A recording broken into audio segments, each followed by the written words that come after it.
My millionaire grandfather's funeral hadn't even ended when my parents, who'd ignored me my whole life, filed a lawsuit to take everything he left me. I remember staring at the papers half in disbelief, half in rage. But the real shock came later inside that cold Massachusetts courtroom. My mother rolled her eyes the second I walked in like she already knew she'd win. Then the judge looked up, froze, and said, "Wait, the charges are against you." Every whisper stopped. My parents stared, confused. They had no idea who I really was or what I'd been waiting to do for years. I grew up in a house where love was measured by silence. My parents, Diane and Scott Morrison, lived 2 states away, but might as well have lived on another planet. They were the kind of people who sent postcards instead of phone calls, who showed up for Christmas only when a camera was around. When I was 3 months old, they left me with my grandparents just for a few weeks. Those weeks stretched into decades. My first memory isn't of my mother's perfume or my father's voice. It's of my grandmother Helen's kitchen. The smell of melting butter, the soft thud of her wooden spoon against the bowl, the sound of her laugh when I spilled chocolate chips everywhere. The best cookies have too much of everything she'd say. She never scolded me, never sighed like I was a burden. To her, I was just enough. My grandfather, Judge William Parker, was a man carved from discipline and kindness. Every evening, he'd walk in from the courthouse, still in his robe, set his briefcase down, and ask, "What did my favorite lawyer in training learn today?" I'd hold up my crayon drawings, and he'd study them like legal documents. I thought that's what all families were like until I started school. Other kids had parents at soccer games, at plays, at back-to-school nights. I had 2 empty chairs and a grandmother waving twice as loud to make up for it. When I asked why my parents didn't come, Grandma said, "They're busy with important things, sweetheart." I wanted to believe her. But even at 7, I could feel the gap widening like a crack in the wall no one wanted to fix. The few times they did visit, it was always the same. Diane would arrive in designer heels, kiss the air near my cheek, and spend the whole visit scrolling through her phone. Scott would stay outside, honking the car horn for her to hurry. I learned early that pretending was their favorite family tradition, but my grandparents never spoke badly of them. Grandpa used to say, "Justice isn't about revenge, Ava. It's about showing up." And he showed up for every scraped knee, every science fair, every graduation photo. When kids at school talked about inheritance or family businesses, I didn't think about money. I thought about his voice reading bedtime stories from law journals, the steady hum of the old heater in his office, and the way his eyes softened when Grandma laughed. Looking back, I see it clearly now. Love was presence, not promise. An absence was a choice. So when he died, when the will revealed he'd left everything to me, it wasn't greed that made my parents furious. It was exposure. The money didn't humiliate them. The truth did. And they'd rather destroy me than face what they'd done. The first crack appeared on a gray Thanksgiving morning when I was 18. I'd driven home from college to surprise Grandma. She was in the garden, knees in the dirt, planting tulip bulbs, even though the ground was half frozen. "Spring's worth the wait," she smiled. By sunset, she was gone, collapsed between the flower beds she loved. I found Grandpa sitting there hours later, still holding her gardening gloves. He didn't cry, he just stared at the soil, whispering her name like it might answer back. We buried her 3 days later. My parents showed up late left before the reception and never called after. That was the day I stopped making excuses for them. After that, Sundays became sacred. Grandpa and I cooked together his famous pot roast, my burnt cookies, and talked about law truth and how people hide behind appearances. He told me the law reveals who people really are, Ava. It strips away performance. I didn't know then how literal that lesson would become. Years passed. I graduated law school, became a prosecutor, and Grandpa watched every milestone with the same quiet pride. My parents sent a 2-line card, "Good job. Proud of you." That was their version of love. Then, at 87, Grandpa died in his sleep. The house felt colder without him, like the walls missed his voice. At the reading of his will, I expected maybe his books, his watch, something sentimental. Instead, the lawyer handed me everything the Brookline house, his savings investments, over $3 million in total, and a sealed letter addressed only to me. It said, "You earned this not by blood, but by presence." I remember clutching that letter so tightly my hands shook. Finally, validation, not wealth truth. But then came the storm. 30 days later, Thomas, my colleague and closest friend, called from his office. His voice was careful, too careful. "They filed Ava. Filed what your parents. They're suing, claiming undue influence." I actually laughed. "They think I manipulated him. They're accusing you of controlling an old man for his money." That laughter turned into something sharp in my throat. Of course they were. Of course. That night, I drove to Brookline, unlocked Grandpa's study, and found a folder labeled simply Payments. Inside were decades of records, monthly transfers, to my parents' notes he'd written each time they asked for more. Diane requested increase Scott's business failing again. Page after page. Over $800,000 in total. He'd known this day might come. He'd prepared me for it. I sat there in the dark with the folder spread across the desk and whispered, "You saw them clearly, didn't you, Grandpa?" The anger burned low, steady and cold. They wanted to drag me into court. Good. They'd finally meet the woman they'd created. Thomas warned me the lawsuit would get ugly, but even he didn't know how far they'd go. Within a week, headlines started popping up in local papers, daughter accused of manipulating retired judge. The reporters didn't know my name yet, but I could already feel the whispers in the courthouse halls.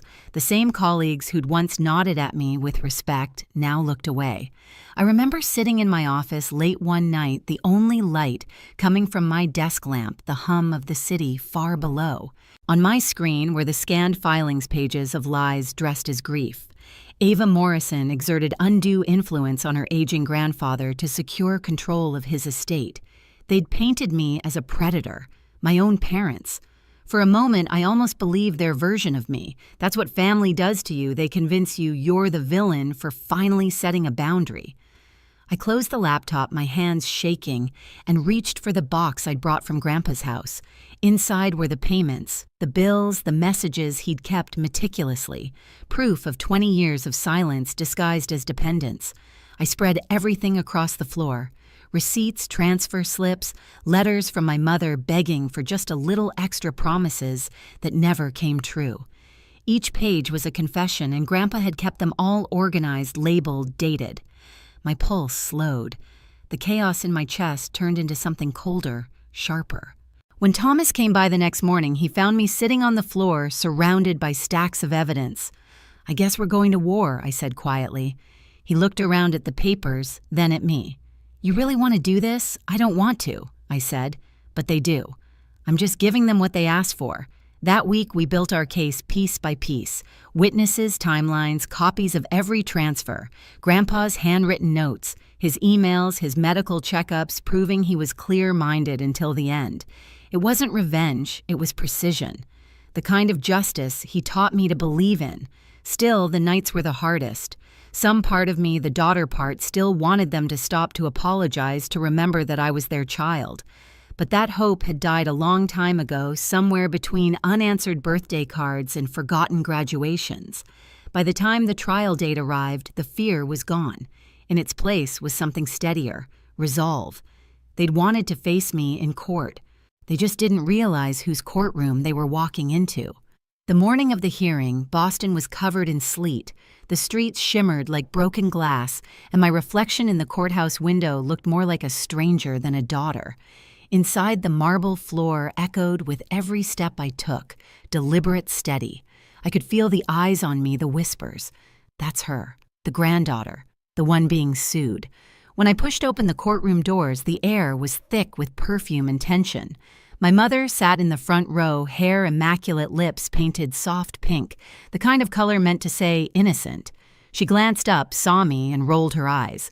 A long practiced roll, the same one she'd used when I was 6, and spilled juice on her designer coat. My father stared at the floor like a man hoping invisibility might save him.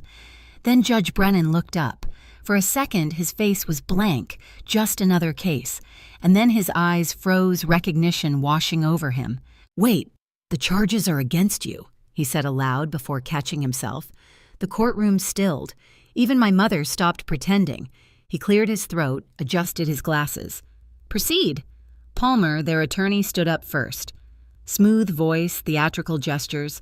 I'd seen his type in court 100 times, the kind that thinks charm can rewrite facts. "Your Honor," he began, "this case is a tragedy. A devoted daughter unfairly cut out of her father's will by a manipulative granddaughter who exploited an elderly man's grief." He gestured toward my mother. Diane dabbed at her eyes with a tissue she'd probably chosen to match her outfit. Judge Parker adored his daughter. Palmer continued, but in his final years he was vulnerable, confused, and isolated. My client, Mrs. Morrison, was denied the chance to reconcile. Instead, her father's estate was unjustly diverted. I sat there, hands clasped, listening. My pulse didn't even spike. I'd spent years facing men who lied better than this. I could smell fabrication before the ink dried. When Palmer finished, Thomas rose. "No theatrics, just quiet authority. Your Honor, the evidence will show that Judge William Parker was of sound mind and deliberate in his decisions. It will also show that the plaintiffs, Mrs. and Mr. Morrison, received over $800,000 from him over 20 years while visiting less than once per year." Murmurs rippled through the courtroom. My mother's painted calm cracked just slightly. Palmer called her to the stand first. She adjusted her blazer, smoothing invisible wrinkles. "He was everything to me," she began, voice trembling, just enough to sound rehearsed. "I love my father dearly. We spoke often, but after his wife died, he withdrew from everyone." Thomas stood for cross. His tone was polite, surgical. "Mrs. Morrison, according to your father's calendar, you visited 4 times in your daughter's first year of life. Christmas, Easter, her birthday, and 1 Saturday in July. Is that accurate?" Her lips pressed together.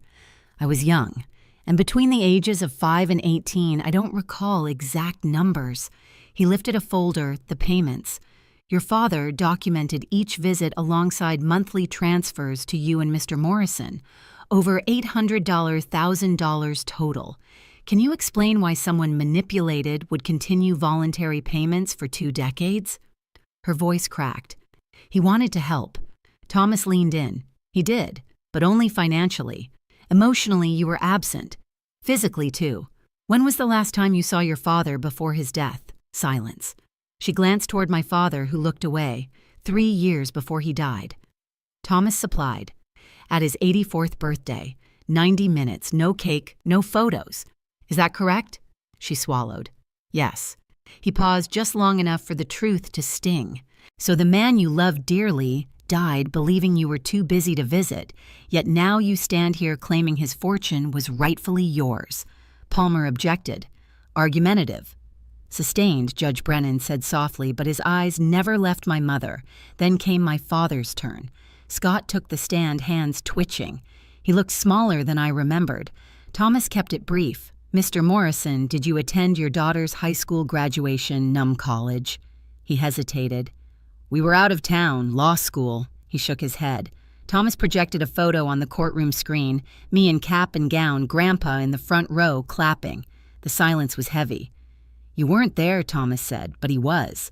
I stared at the photo, my throat tightening, not from pain, from pride. Palmer tried one last swing.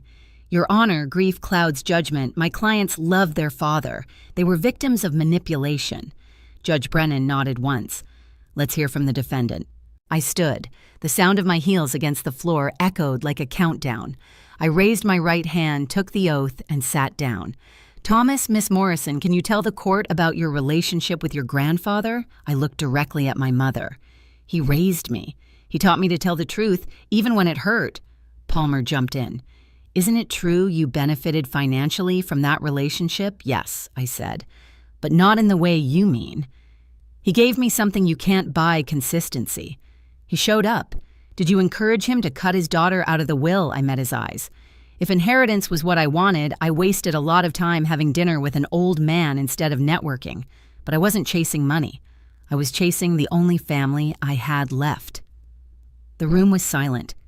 Even Palmer didn't have a comeback for that. Thomas handed the judge the sealed letter Grandpa had left me. Judge Brennan read it silently, his face softening. He looked up. "This letter alone speaks volumes." He turned to my parents. The court finds that Judge Parker's will reflects his true and deliberate intentions. There is no evidence of manipulation, no sign of incompetence. The plaintiff's claim is without merit. The gavel struck. Case dismissed. Legal fees awarded to the defendant. My mother gasped like the air had been stolen from her lungs. My father slumped in his chair. As the room emptied, she approached me, voice trembling. "Ava, please, can we talk?" I looked at her, the same woman who once dropped me off and never looked back. "Talk about what, Diane? I'm your mother." I shook my head. "No. You're the woman who gave birth to me. My mother was Helen Parker." Her eyes filled, but I felt nothing, just clarity. I turned to leave, but paused at the door. The courtroom lights reflected off the marble floor, and for the first time in years, I felt the weight lift. "They never knew who I really was," I whispered. Outside, the cold air hit my face sharp and clean. I walked down the courthouse steps, heels clicking like punctuation marks to a story finally finished. When I stepped outside, the sky had turned pale silver, the kind that comes right before snow. Reporters were waiting by the steps, their microphones flashing like tiny weapons. I walked straight through them. No statements, no victory speech, just the sound of my heels cutting through the noise. Back in my car, I finally exhaled. For the first time, the silence didn't feel lonely, it felt earned. Grandpa used to say, justice was slow, but it always arrived on time. He was right. It just took 32 years. The weeks after the trial were quiet. My parents disappeared from every headline from my life, from everything. No calls, no apologies, only silence, the language they'd always spoken best. But this time, it didn't sting.